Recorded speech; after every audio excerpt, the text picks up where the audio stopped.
what you should be spending your money on, right? Because it's the same thing with when it comes to your marketing budget, which is when you first start out, you don't know what specific strategies necessarily are going to work. You're not going to know 100%, right? You can know from your target market research, you're having customer conversations, doing surveys, making your marketing plan, which I don't know if you guys know this, but I run a little consultancy called Bright Planning, and that's what we specialize in. We're doing marketing plans.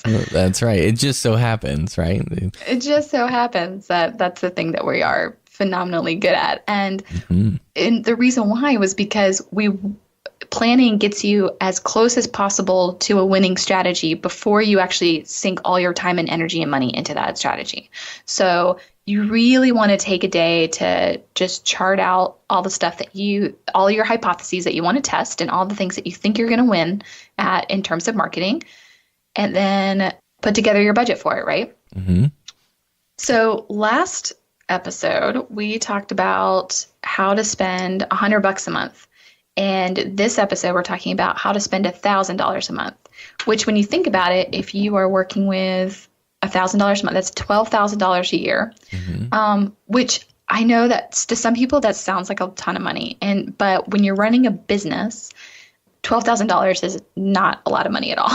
So it's actually a very, very small fraction of what you could possibly spend on marketing if you're scaling your small to medium sized business the right way. But, you can get very creative and stretch your budget of $1,000. And so today we're just going to take a few minutes to talk about what I would recommend you spend that money on. Mm-hmm. So Jason, I imagine Natalie, who is Jason's better half, for those of you who are new to the podcast.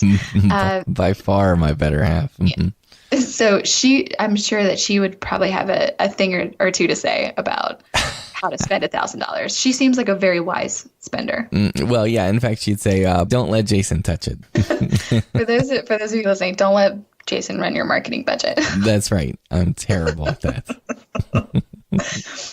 So there's a key difference between having $100 a month to spend and then having $1,000 to spend. So when you have $100 to spend, you kind of have a little bit more of a blank slate, and you kind of have little pieces to play with every month. But when you have $1,000 to spend, you have to kind of make a commitment